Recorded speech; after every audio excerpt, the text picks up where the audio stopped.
Hello everyone and a very warm welcome back to the Playing Guy with me, the Playing Guy. You're all very warmly welcome back to the channel, whether you are new or a returning subscriber.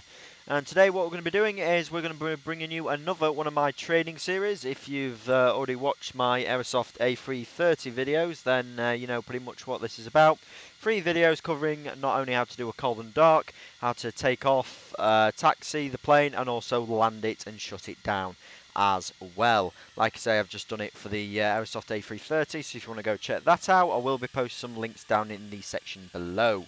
But within this specific video today, we're going to be showing you how to do a cold and dark on this, the Captain Sim 767, and further videos, like I say, we'll be covering takeoff, climb, and landing. Now, before we actually get into the video itself, just an important point I do need to raise.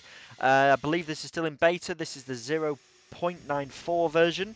So there may be some differences with your version that you are using. So just to clear that up.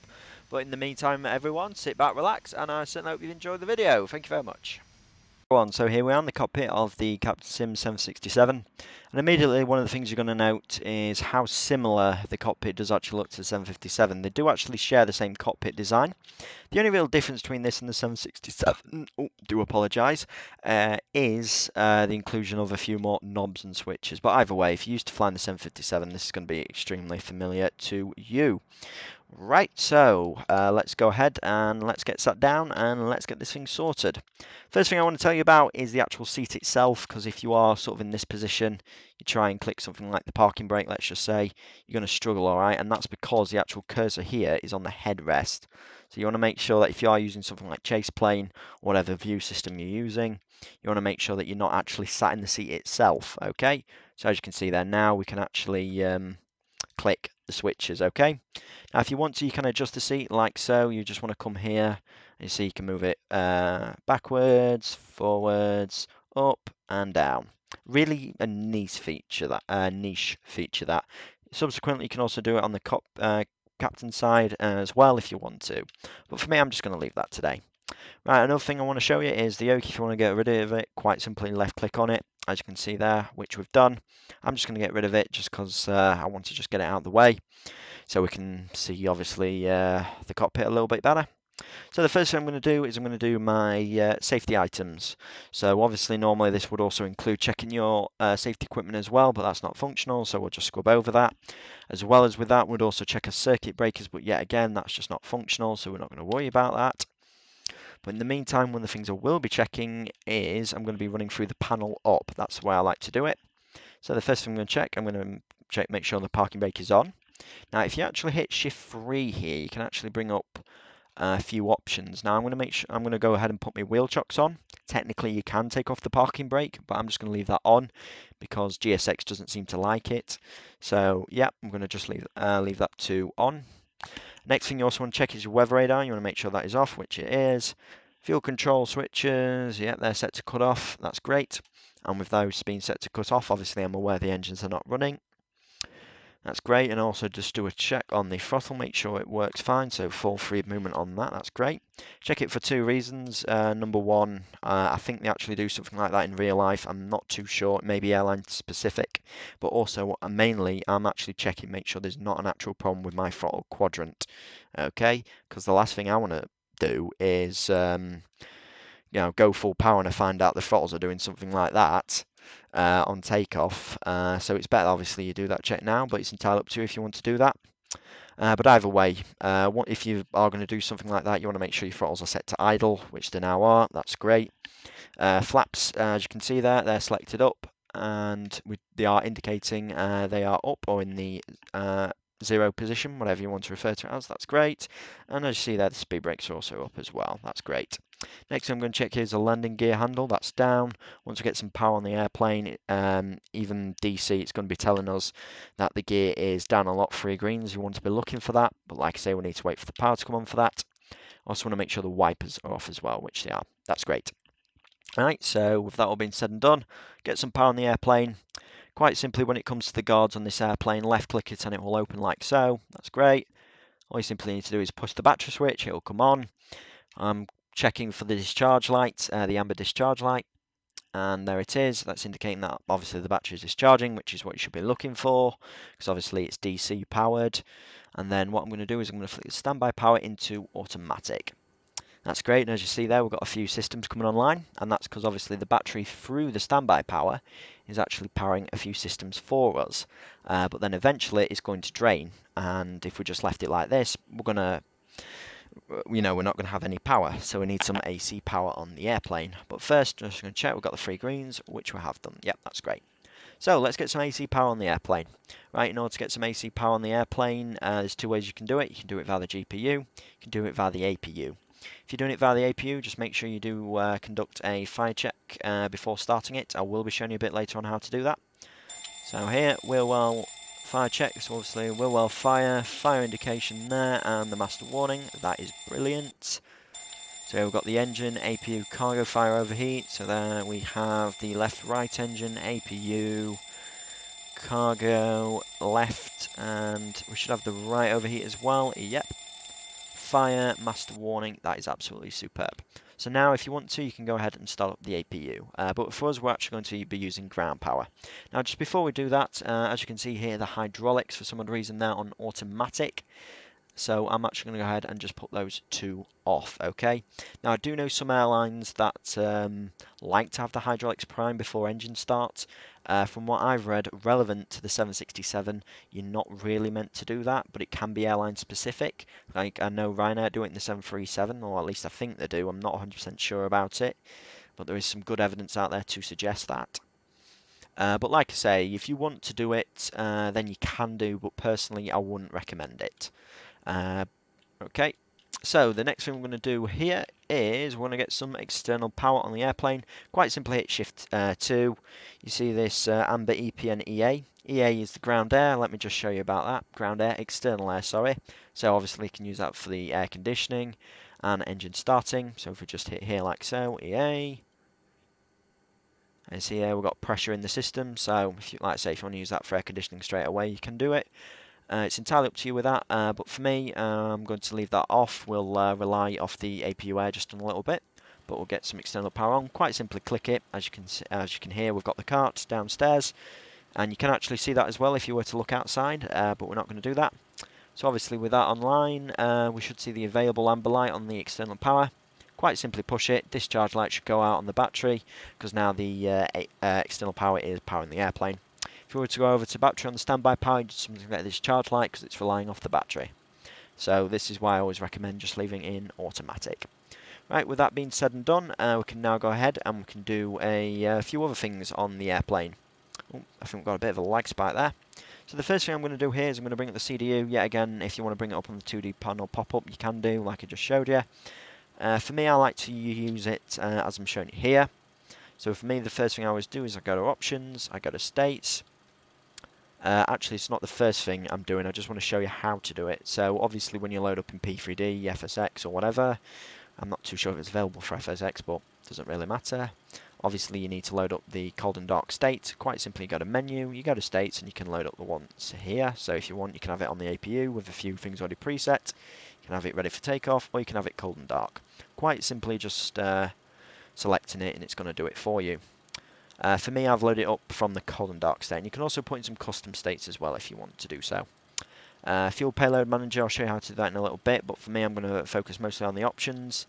So as you see here, load default panel state, you can have that on if you want to, it's entirely up to you. I'm going to leave mine to off. Pause at the top of descent, I would recommend having that to off, especially if you're on one of the online networks. Select the weight unit, it's very important. I'm going to tell you a little quick story.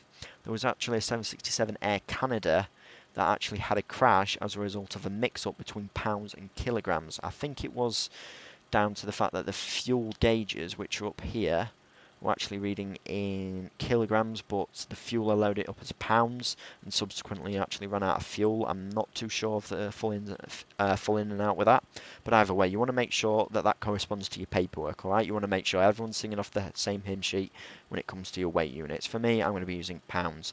Bit of a thing with me, if it's an American plane, I'll use pounds. If it's a European Airbus, I use kilograms. But like I say, it's Flight Simulator, you can mix it up however you want to do so. ADI type, yep, this is this here. So if you want a basic one, you can have that. I know it's not aligned, but simply on the basic one, you'll just get your artificial horizon. It looks pretty much the same as that. Or if you want the improved one, you can get the speed tape on it. For me, I want the improved one with speed tape. RLS alignment time, if you want the realistic on, you can do, but for me, I like to leave it on fast. Again, entirely up to you. FO displays, I like to leave that to on. And like I say, next page here is low default panel states, but we've already been through that. And just in case you don't have anything like GSX, you can go over to actions, you can request your jetway, you can request your pushback. But for me, I generally don't go on that page. Right, so we can now go ahead and we can get our overhead panels set. Just a bit of a note with the IRSs, if you accidentally misclick it, which I tend to do quite a few times, and it goes over to ATT when you put it over to nav, it will still work, but you won't have the category 3 landing system, so you'll get an error message saying no land free. So be very careful when doing this. It's a common problem I have with the 757. So quite simply, starting from the left to the right, go to nav. You want to observe an on DC light and align like so. That's great. On DC, align, and again on DC, align. Great, that's super. So the IRSs will be getting to work now.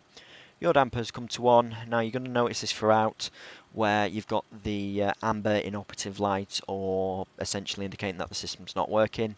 Don't worry about that, that's totally fine. With some systems you will see them come on, but like I say, in this instance, don't worry about it, that's completely normal. Engine electrical controls, you want to make sure they're guarded and normal, which they are, that's great.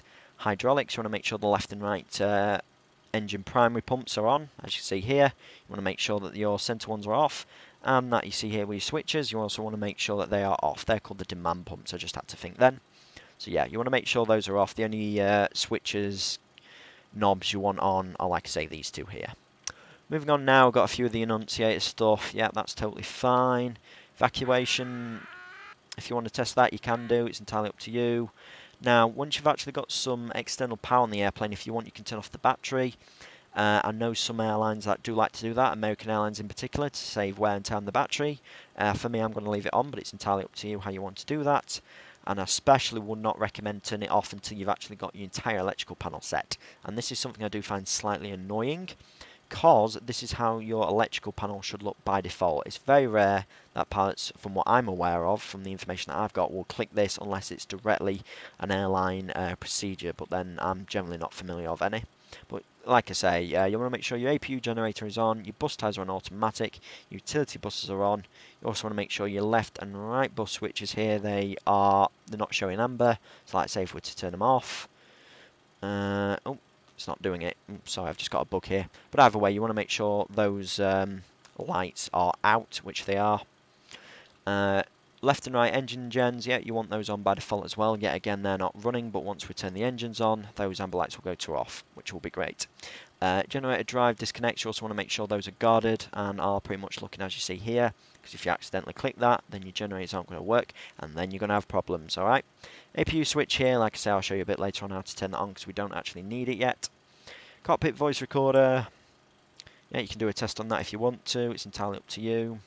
Here we've got some panel lights, yet again set that up how you want to. If you want some of your overhead lights on, you want to muck around with your aisle start lights, glare shield, entirely up to you. Right, coming over here now, we've got the emergency lights, you want to make sure they're armed. Lights out, as you see there, that's great. Passenger oxygen is armed, sorry, not armed, guarded. Ram air turbine is closed and guarded, which it is. Moving on now, this here is your ignition selector, alright? It's not a starter selector, because some people have got the impression that if you want to start engine 1, you put it over to 1. You want to start engine 2, you put it over to 2. No, it doesn't work like that. Within each engine, there's two rows of igniters. You have the number 1 system and the number 2 system. Subsequently, in the 737, it's the left and the right. And obviously, from what I see of a lot on the 737, a lot of airlines, they like to use the right set of igniters in the engine to get that started, and it pretty much works the exact same way here.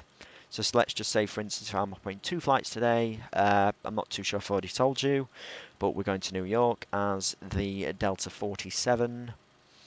And let's just say, for instance, we want to head down to Miami. Then in this instance here at Amsterdam, for starting the engines, I'll use the number 2 igniter on both the left and right system. And then subsequently, I'd use the number 1 on the next on the ground at JFK.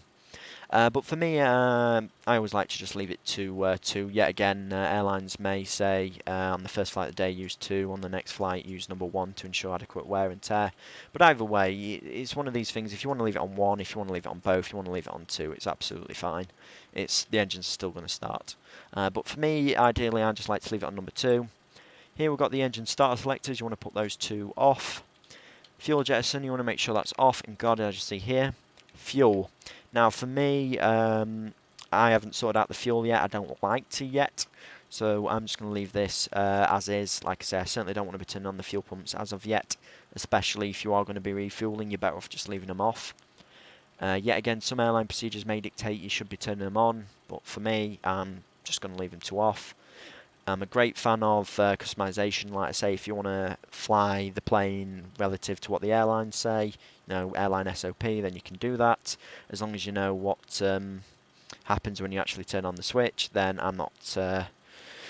then you're pretty much golden, really. Now, in regards to the actual fuel itself, when you actually load up the cold and dark state, I do believe it goes to 100% fuel straight away, so we are going to need to adjust that. Now, within reference to that, we're not going to be refueling. I'm just going to load it straight in. So with that, we can actually put the seat belts and the no smoking onto on. And then after that, we can then set the fuel pumps up as needed. Alright, so anti-ice, you want to make sure that's off. Yet again, wipers, we've already checked that. Lights, yeah, we're going to go ahead and turn on our position lights. Technically, we should have done that before, and usually it's one of the things I do straight after. I've got some AC power on, but it's totally fine. Don't worry about that. Wing lights, you can have those on if you want, but you want to make sure that your beacons, your strobes, you don't want those on yet, believe you me. Right, coming over here now, window heat, you want to make sure those are on. Operative lights go out because they're electrically powered. Here you've got an annunciator panel as well, so if you want to have some announcements from the cabin crew, the captain, you can do that. Just give you a bit of a demonstration here. Hello, ladies and gentlemen, from the I absolutely love this feature. It's entirely up to you however you want to use that. It's really fun to have a bit of a play with that. Seatbelts, no smoking. For me, I generally like to leave no smoking on. I don't ever touch that. If we are refueling, I'll put the seatbelts to off, and then once we finish refueling, once I'm setting up the fuel, I'll turn the fuel pumps on and I'll turn the seatbelt signs to on. But for me, I like to load it in by default unless I'm doing a turnaround. So for me, I like to leave those to on. Moving down now to the pressurization controls, you want to make sure it's either in Auto 1 or Auto 2. Similar to the ignition selector, airlines may vary this throughout the day. Like I say, on the first flight, an airline may use Automatic 2. On the next flight, they may use Auto 1 yet again to ensure the same wear and tear. But you're not going to have any problems if you just leave it on Auto 1 if you're doing a couple of flights a day. So yeah, you want to ideally, you want to make sure it's either on Auto 1 or Auto 2. On manual mode, like I say, it's on manual, and you can control the outflow valve there. So if we just open it like so, or close it even, go back to auto, as you can see, it goes to the open position. That's great. Landing altitude, yeah, you do need to put it in this airplane. And like I say, we're off to JFK today, so we're going to round that. We're better off putting 10 feet in.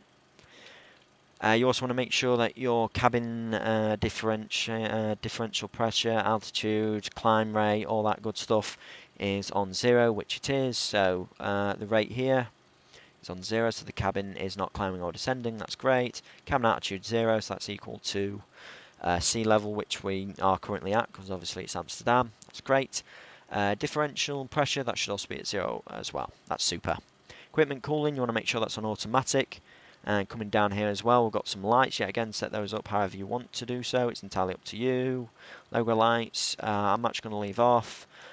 Cockpit door, I generally don't touch until we're getting ready to go off stand, and then obviously procedures do dictate that the door should go to deny, because obviously you don't want anyone coming in the cockpit at this stage. Like I say here, you can change your lights from dim to bright. I don't generally touch this, but the indicator light test we are going to do. This is pretty much your light test here. Want to make sure that all the lights are coming on, which they are. That is great. So you want to make sure you do a light test. That's the button to do it. Right, so let's go a bit higher here. Cargo heat, yeah, again, entirely your discretion. Obviously, if you've got some temperature-sensitive cargo, the forward or aft holds, turn on the cargo heat.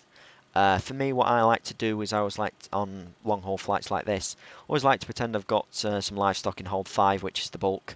So obviously, would have to turn on the cargo heat with that, and it's just generic baggage and not temperature-sensitive cargo in the forward and aft hold. So that's the only real one I'll turn on. Moving down here, you got compartment temperature. Yet again, set that up however you want to do so. For me, I just generally leave it in automatic. Trim air, you want to make sure is on. Reset fans, you also want to make sure is on as well. Packs, obviously, because we've got no air in the system at the moment, they're not really going to be working.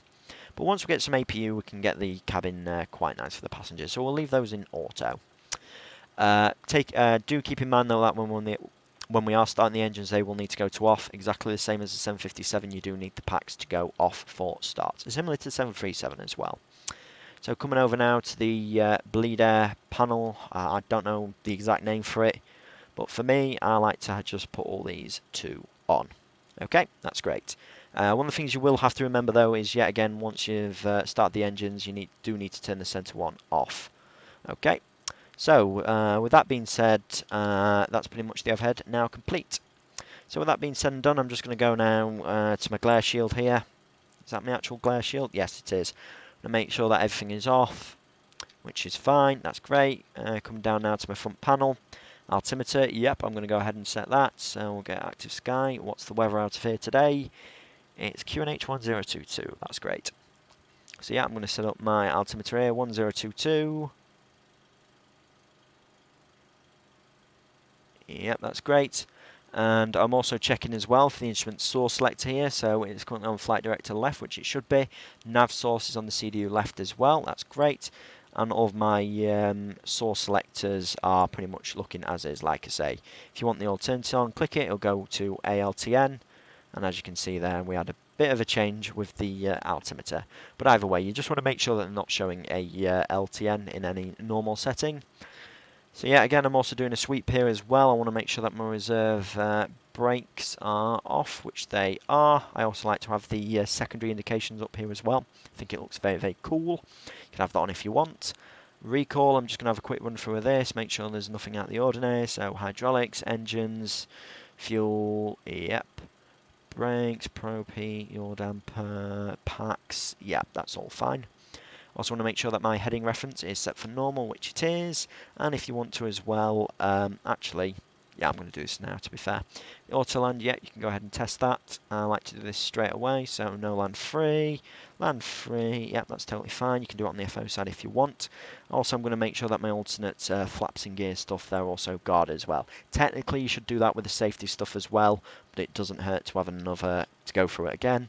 But overall, we're looking good there. Actually, just forgot something else here as well. Your computer, you want to make sure that's on auto. If you look here, the manual thrust reference, you want to make sure that is set to both. And you want to make sure this knob here is pushed in as well. Other than that, you've got your brightness controls here. You've also got your option to change your displays, and you can pretty much set that up however you want to do so. For me, I'm just going to leave that to that. Another cool feature of this plane is we can test the oxygen, which I'm going to do here. Yeah, that's all fine. Test it on the FO side if you want to do so. I'm also going to go set up my EFIS here, so I like to have it on 10. Put it over to plan. Turn this button on here. We should get TCAS off, which is great. So it means as soon as we get the transponder on, then the TCAS will be working. So I like to put it over to plan. I like to go navigate, airport, route data, and this is also how you turn on your weather and terrain system. So see here, it's currently on the weather. If you want terrain, then it should be going to terrain. We'll have to wait until the system's up before doing that.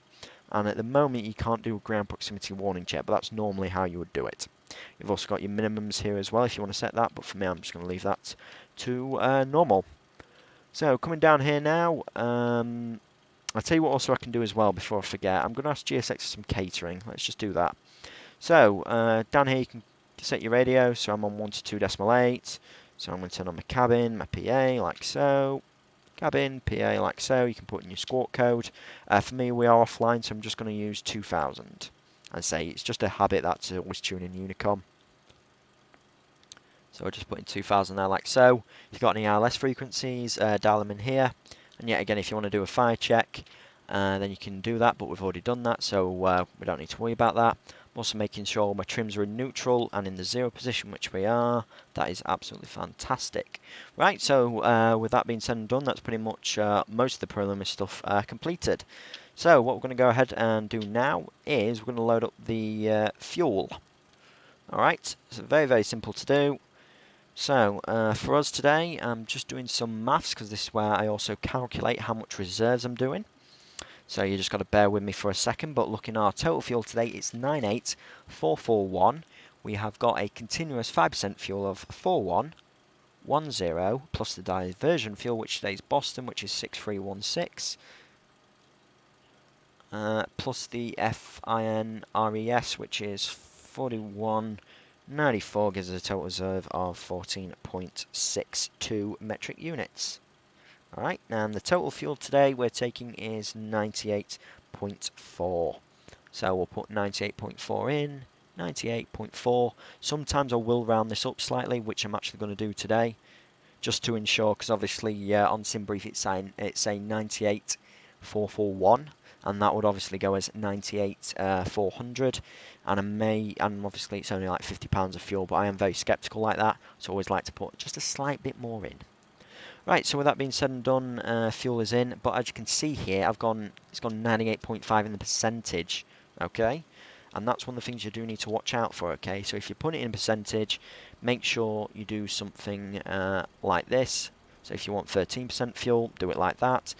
But if you want 98% fuel, you do it like that. If you want to put in the metric number, which I should have done, it's 98.5, and then you want to put in the slash, like that. There you go. Now with that being said and done, I'm just going to check here. I've got 98.5. Yep, that's great. Now, it's not until a little bit later that I'll actually turn on my fuel pumps, because I'm technically, because we might actually need a bit more fuel, so for a bit more of a more realistic simulation, I like to leave those off, and technically I should be leaving the seatbelt signs off as well, but because we are going to start boarding shortly, ideally I want them on, because it's unlikely, but still, something to just take in mind.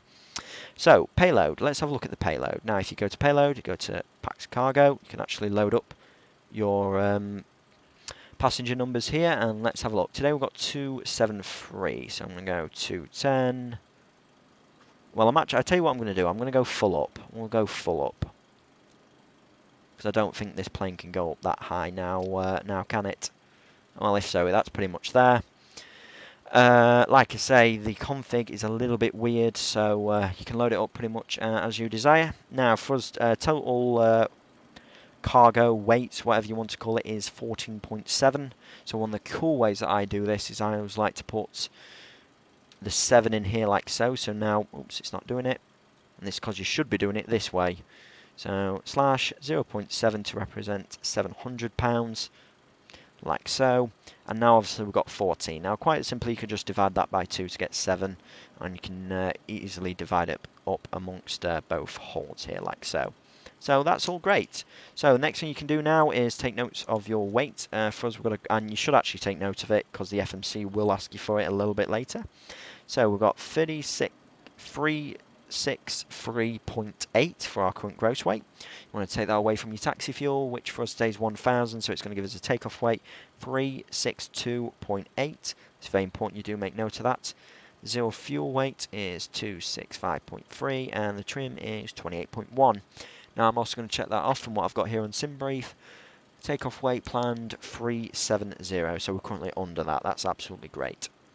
And the zero fuel weight max is 295, planned 273. Yet again, we're under that. That's great. Because obviously, if it's not, it does put the performance calculations a little bit out. Speaking of out, I should have set my altimeter to this. This is something you can do if you want to do so, where you pretty much set all 3 of your altimeters up. Like I say, 9 times out of 10, you're not going to be flying with a first officer, so if you don't want to do it on their side, then you don't have to.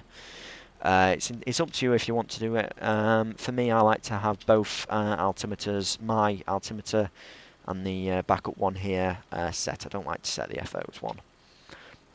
Right, so where was we? Yes, we can go ahead now and we can start prepping our flight management computer. Within that as well, we can also request boarding as well. I don't know if catering's been yet. I think there might have been. Well, no, today we've got, let's just call it 271. So yep, they're going to go ahead and get boarding. Just going to open the forward entry door, because I don't think it is actually open. No, it's not. Right, and I'm also going to open my cargo doors here as well. So if you want, we can just nip outside. We'll see what's going off. Yep, so catering is just leaving at the perfect time. So yep, cargo doors are open in preparation for the arrival of the loaders. Right, so back to actually prepping the flight itself. So we'll go to ident, confirm the model number 767-300ER, which it is, confirm the engine type, Pratt & Whitney 4060s, which is correct. Confirm your active AIRAC, April 23, May 2120, that is absolutely super. So from that you go to POS init, you then enter your reference airport, which for us is EHAM. You also want to confirm the time of the captain's clock as well. I've got 0446, that's all good. Stand number is Echo 22, that's great. And you want to take note of this, okay? So here you've got your GPS position. This is where you're actually at. So this is what I prefer to copy in to the system, okay? And considering that your IRSs are aligned, then your screens will start to come on. Along with that here as well, we've got the terrain radar up as well. We're just going to get rid of that because we don't need that as of yet. Right, so from that we'll then go over to route, and then we can start putting some stuff in here like so. So for us today, route is EHAM. We are going to Kilo Juliet Foxtrot Kilo. Runway departure for us today, I've actually forgot. I will probably know what it is. 24, it's 24.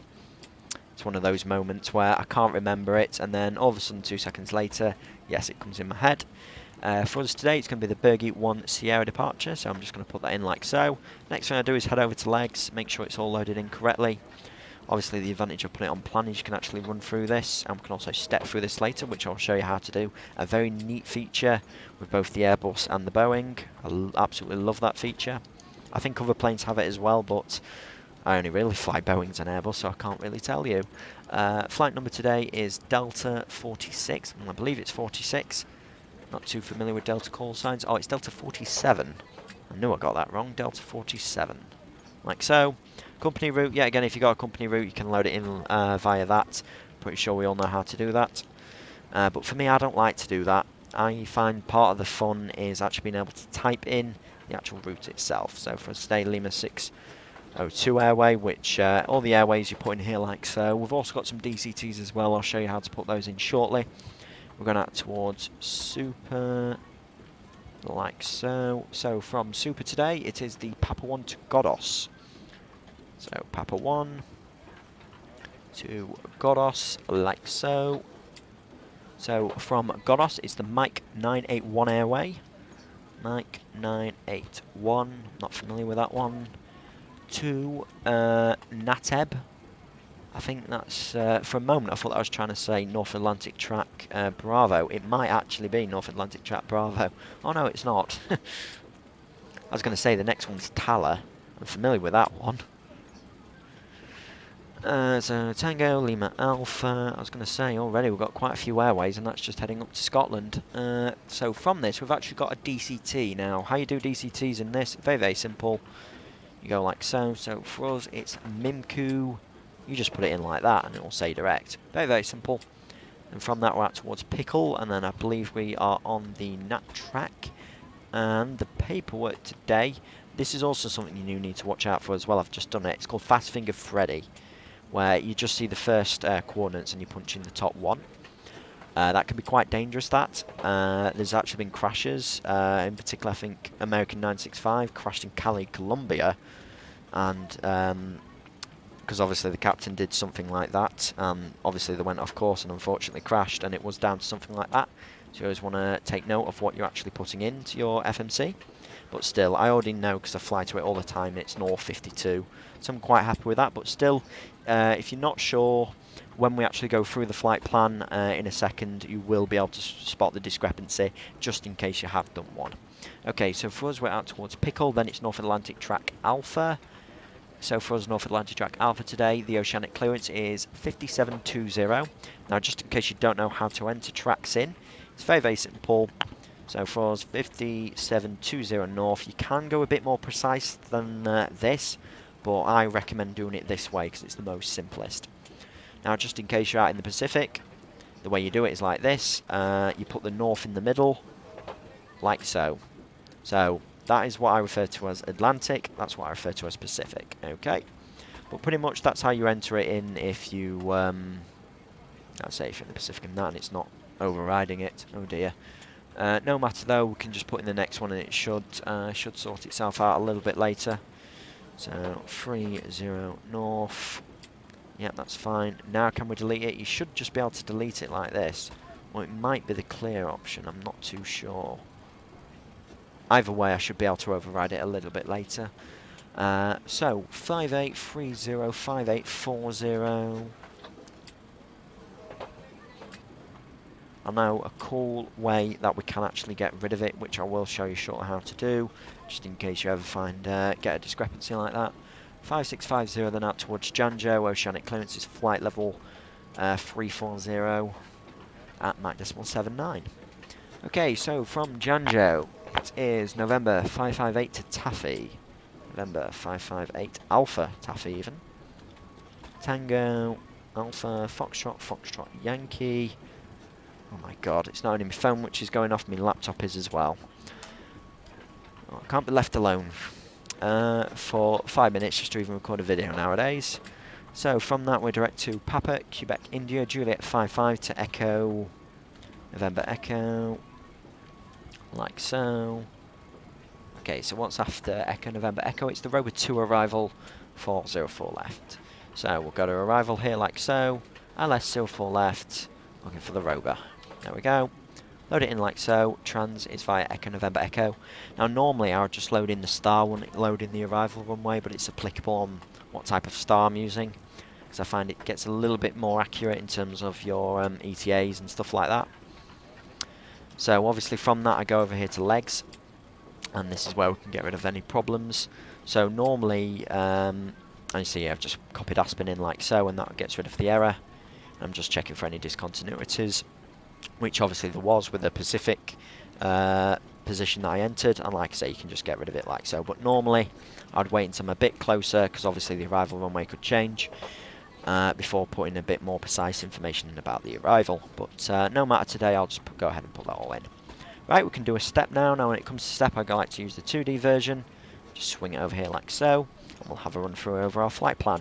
Now for this, I like to just adjust the scale a little bit more. Frames aren't the best at the moment. That's quite normal for me with Amsterdam. So you can just have a run through as well. If you want, you can also check the mileage off as well, which in normal circumstances I would be doing. Yep, that's all great. Yep, so once you're happy with that, you can go to route, you can activate that.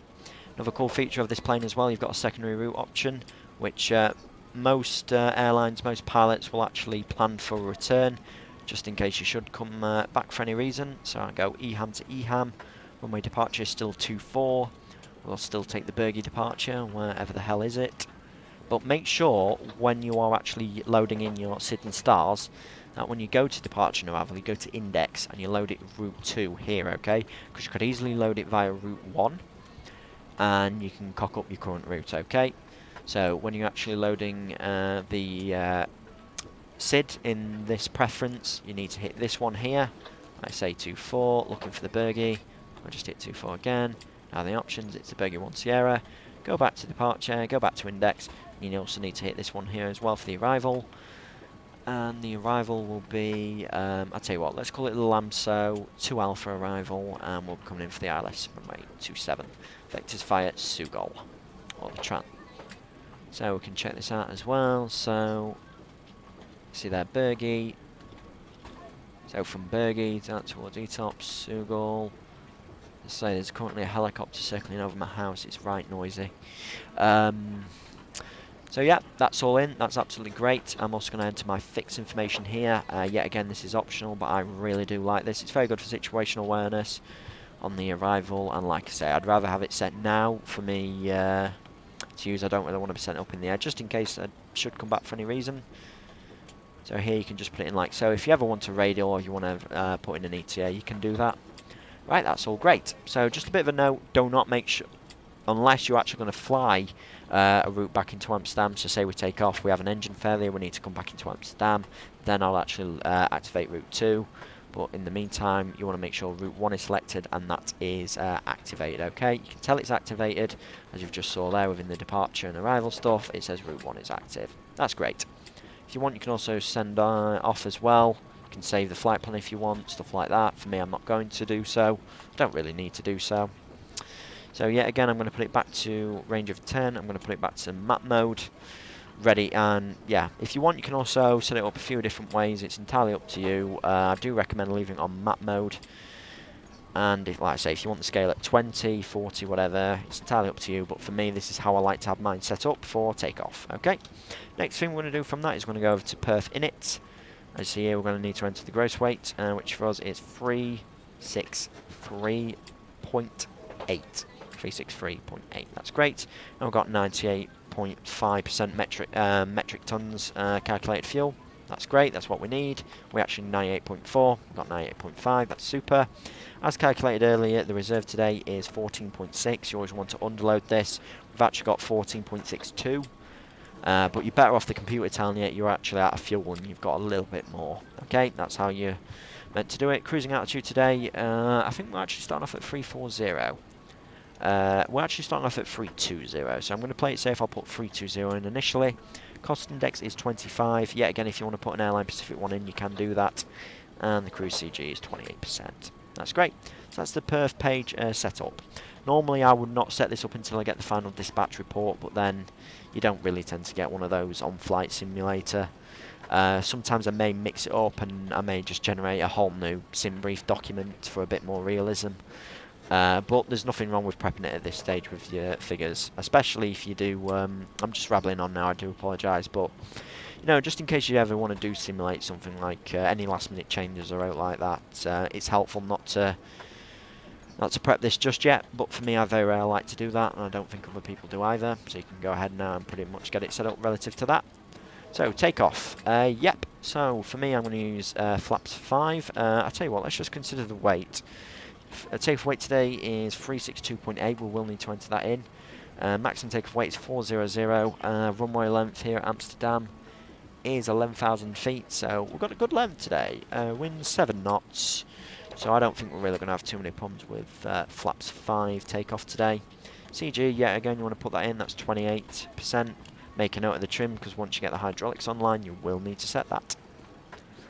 Thrust, now, depending if you've got a calculator or not with that, you can put in a derated thrust setting. For me, I'm just going to leave it, actually, what's the current temperature? 14. I think we could get away with about 18. So I'll just put about 18 in. I'm going to take note of what the EPR is saying. So it's still come up about 1.55, so there's no real need for a derate. Like I say, if you want to play it safe, you don't really know what derate to put in, then just don't derate. Just go whatever setting you've got here, which for us today we've got 1.55 on the EPR, climb is 1.40. So that's what I'm going to do today. I'm going to play it safe and just not use any derate. Takeoff weight, you also want to go ahead and put that in, which for us is 362.8. And that will give you some more precise takeoff figures, which is done here. Like so, and you also should take note of them, which I'm going to do, because as compared to something like the 737, 747, you are going to have to enter these numbers manually, okay? And those are actually some quite high speeds, so I'm glad I've actually gone with a derate. I'll tell you what, just to play it safe, I'm going to go flaps 15, and that will actually change the speed slightly, okay? There's nothing wrong with playing it safe in this instance, especially considering I myself am a bit of a novice on this plane. Right, so, come over here now, you can actually adjust your speed bugs, which I think is a brilliant feature, which I'm going to do. So about 150, like so. The V2 speed is about 157. You don't have to be too precise with this. If you want to put it a little bit higher, you can do. So those are generally our speeds. So 147 is about there, We could technically put it a bit lower. We could put it to 140 if you want, but it's about there. You will get the normal call-outs, as you would expect. Rotation is 150 and 157, so just below 160 on the V2. So as you see there, that's how we should be doing it. Now also one of the things I like to do as well, I like to put a bug in for my flap retraction speed. So we're going to be using flaps 15 today. So on about 240 knots, I want to start having the plane in about a clean config. Oh, and look, we finished boarding. That's absolutely great. Right, well, we'll sort that out in a second, but generally around here, it's just a bit of an indication for myself that I want to start cleaning up the airplane. Regards to the flaps. Right, next thing you want to do is you want to head on over to VNAV. Very important, especially if you're flying within Europe, okay? And the reason for this is that it will not automatically have the 250 below 10,000 speed restriction in, okay? So it's very important you go ahead and enter that. So that being all said and done, you're pretty much ready. CDU is prepped, and we're all good to go. So, with that all being said and done, I'm actually just going to carry out the pre-flight checklist, okay? And we can actually get a few other things set up, ready for departure. So, circuit breakers, emergency equipment, that is checked. Should also point out as well, I'm actually using a checklist off the internet. Normally I'd actually make my own, but I've not yet done so. Oxygen, yeah, we've tested that, that's 100%. Technically, you should be testing both, but you can skip it if you want to. I'll actually have a check. Yeah, that's fine, and oxygen is 100%, that's great. IRS selectors, yep, they're on nav. Hydraulics, they're set, yep, they're on nav as well. Air conditioning pressurization, yep, they're pretty much set up, and they're on automatic as well. Window heat, yep, that's all on. Flight instruments, so I've got heading 304 magnetic, heading 304 magnetic. Yet again, this is a bit inaccurate if you don't want to set up the co-pilot side. So I've got 1022, 1022. Yep, so heading altitude, that's all good. Throttles, yep, they're idle. Fuel control switches, yep, they're also cut off, we'll check those. Gear pins, that's not functional. Parking brake, that is set. So that's pretty much the pre-flight check is complete. Right, so now I'm going to go ahead and carry on some initial items ready for takeoff. So I'm going to get the FMC, sorry, not the FMC, the MCP prep. So 157 goes in. We'll arm LNAV and VNAV. I'll also arm that there as well. I do believe we do have a restriction on this departure. Now for me, because I do cock this up so many times, I'm actually going to do it today. And I don't think we should be going above flight level 9.5 on this departure, so that's what I'm going to put in. And that's something I recommend as well. If you fly off online, even if there's no ATC, it could suddenly come online. And like I say, you can accidentally find yourself climbing above the SID, and I usually get told off for that. So that's why I'm going to put it in. And then obviously once we're passing 9,500, then obviously if there's no ATC, we'll just do a further climb. Headings in, runway heading, 240, both flight directors are on, that's great. Right, so we can go ahead now, start up APU, very, very simple. Right click to put it to on, you should see a fault light, which we do, that's great. Hold it down for a few moments like so, put it back to on, and the APU should be now starting up. Come on to the APU start by coming down here, go over to status. So as you see there, EGT is rising. We can also check the oxygen pressure as well, but I've already made note of it. 3 of us on the flight deck today, 500 psi needed each, so we need a minimum 1500. Got 1750, so that's great. See there, the APU is coming online. Once the APU is online, the run light will come on in white. That's how we know it's on. We'll also put the fuel pumps on as well. Got some centre tank fuel, we'll turn that on. Right, there we go, we've got some APU. I see there the pressure is coming up on the system, that's great. All the bleed airs are open, ready for the start. APU is running, so we can also get rid of the external power. If you are going to get rid of the external power, first make sure you click it to off, and then get rid of it. That's how you're meant to do it in real life, because obviously if you were to take the GPU out whilst it's still connected, that can cause a problem, and like I say, we don't want the problems now, do we? Right, so I'm also going to turn off the packs off as well, ready for start, and because we are going to be getting out of here shortly, I am going to close the doors. So, and I'll also get rid of the wheel chocks as well, and get rid of the jetway. So let's just go outside. Yep, they're closing. Is the door closed? Not yet. I'll just do Shift D. There we go. Jetway is going away. That's great. So with that being said and done, a few pre-start items that we will need to go through. So before start checklist, fuel. Today, as we've already said about a billion times already, we need 98.4, we've got 98.5, that's great, and the fuel pumps are set. Windows, yeah, that's a good one, because you can actually open the windows on this plane. You want to make sure that they are locked, well, closed even, I don't think you can lock them. Yeah, you can lock them. But either way, you want to make sure those are closed and locked. Didn't think you could there for a second. Seatbelt signs, you also want to make sure that those are on. You also make sure that your door lights are out as well, which they are. All those are closed. I also like to just do a visual check as well, which they are. That is absolutely fantastic.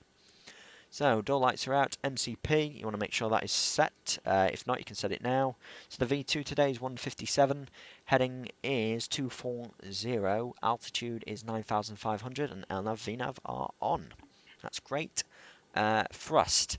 There's no D-rate today. Takeoff speeds. Like I say, this is not normally one of my checklists. It's something I've got off the internet and I'm just running through that. V speeds, V1 152, sorry, we've got a slight change actually. 147, rotation 150, and the V2 157, that's all noted. CDU Preflight, yep, CDU is set for takeoff. What else do we need to consider? Trim, you want to make sure that is ideally set for about 7 units, that's what's set by default. Ideally it should be 0, but can't have everything. We just need to make sure that that is actually set when we're got the engine started and the hydraulics prime ready for takeoff. Taxi and takeoff briefing, if you want to do that, you can do. We're going off stand here, we're going off 2-4, quite a short taxi. I just want to make sure you burn off all the £1,000 of fuel, which I don't think we'll have a problem doing. And then obviously you can turn on the anti-collision light. Obviously stuff like the door, the anti-collision light and the packs are sort of the below line items. But because we are getting ready for push, I will do it now. Obviously if we're still waiting on boarding, I'd do the initial items. And then once the ground crew give me the nod, then obviously I'd turn the packs off, lock the door and then turn on the anti-collision light. So let's get going here, as we're now ready to go. So, APU started, we've got good EGT there, hydraulics are off, heading over to engine, and we'll try and monitor that for start.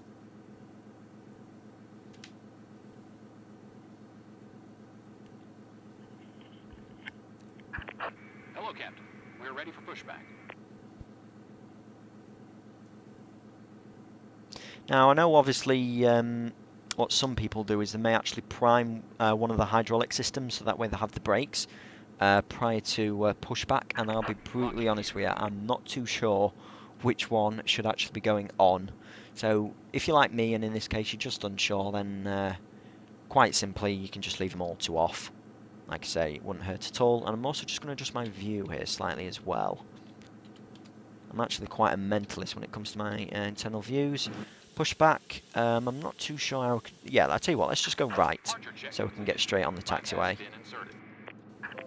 Release parking brakes. Yep, brakes released, you can start pushing. All engines clear. Start at will. Right, and we've got the nod to start. I'm sorry everyone, I just need to edit my views because I'm just a mentalist with it.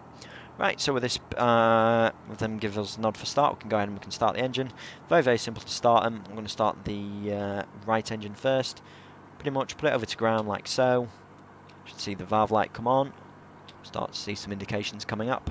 So what you should start noticing is an oil pressure increase. Yeah, you see there the pressure's coming up on the oil, that's great. We'll look for a rise in the N2. You want to wait for about 20 cents before introducing the fuel. So there we go, we'll introduce the fuel. And there we go, engine should start surging, EGT is coming up, so is the N1, N2, fuel flow is coming up with the temps and the pressures. Should also make sure that your oil quantity goes down as well, because I see that it's 23 in the left engine, and obviously that 10 quarts difference is actually gone into the engine itself. Alright, so that's completely normal. There we go, we've got a few warnings. I just like to leave that for the time being. Oh dear, I don't think we've gone the right way here, have we? No, we've not. I've kind of mucked that up a bit. No matter though. We can still taxi around, no problem. We can, let's say, we might be able to turn on here onto Alpha 12. We'll see where we get, but still, it's not too much thing to worry about. Alright, and that's number 2 stabilised. Go ahead and we'll start up number 1. Now for me in the 767 I like to wait until both engines started before I actually set up any of the systems. So now we've got left engine oil pressure, that's how it should be. Oil pressure's coming up, that's great. Yeah, well we'll have them started in a second. There we go. A little bit late on the fuel, but no matter, because the engine will still start.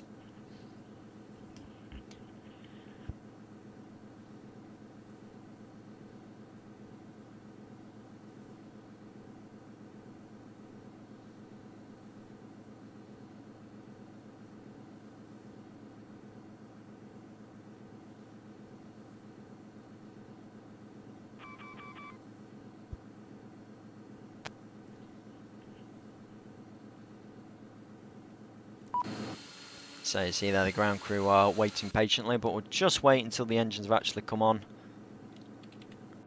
Just to wait for them to stabilise a bit. I'll tell you what though, I'll tell you what, we'll get rid of them now, it's totally fine, both engines started. Okay, so that's number 1 stabilising now. I say we'll be here all day otherwise. Yep, that's great. So we'll go ahead now and we'll set up the systems as need be. As you can see there, the yaw damper and op lights, they've gone to off. We can turn the packs back to on. You can get the hydraulics on. There we go to auto. We'll turn on the centre ones on. You want to make sure the amber lights go to out, which they have done. That's great. Also take note of the fuel temperature at this stage. It's 14. So if it's too cold, the oil fuel gets kind of gloopy. You can clog up the system, so you want to be careful of that. We'll also turn off the APU as well, and the centre isolation goes to off. Okay, we can also turn off the APU valve as well, which is great. And as you can still see there, we're retaining pressure within the system, okay? Because the last thing you want to do is turn off some of these and have no pressure in the system whatsoever. You take off and the whole rubber jungle comes down. Alright, so you want to check that. Auto brakes, there you go to RTO. I'm also going to check the hydraulics as well in the APU. APU is powering down. Hydraulics are good. Do a flight control check. Full up, full down, full left, full right, neutral. Rudder, full left, rudder, full right. That's neutral, that's all good. I'll also do a check on the speed brakes as well, even though we won't actually get it on the synoptics page. Just want to make sure they're working, actually. I want to make sure they're working. I'll look outside. Yeah, which they are, that's superb. Right, so, auto brakes are RTO. Yeah, next thing I want to do is set up my weather radar. So in order to turn that on, just click it once. You'll get your weather WX there. If you want terrain, hit it again. And there you go. Right, a few other things you can do in here as well is you can do a weather radar check, which I always do after I leave stand because I don't want to cause any problems with the ground crew. Like I say, you always want to try and avoid turning your weather radar on stand.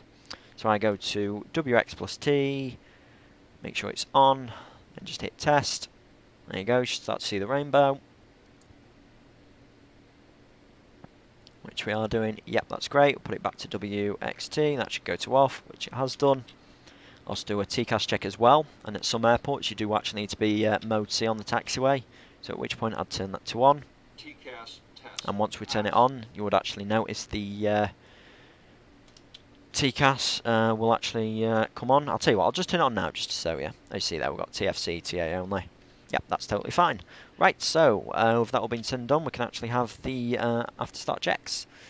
So, after start checklist, probe heat, that is on, lights are out with that, anti-ice, yeah, you set that up as required, left and right isolation valve. It's actually saying we need to turn those off on this plane. Yeah, that's not a problem, we can turn those off. Fuel control switches, yep, they're set to run, and flight deck door, that's closed and locked. Yep, that's all great. So, we can also do the before taxi checklist as well. So, recall. Right, we've got an issue there. Fuel config is coming up. That's why we need to turn on the centre pumps. I've actually...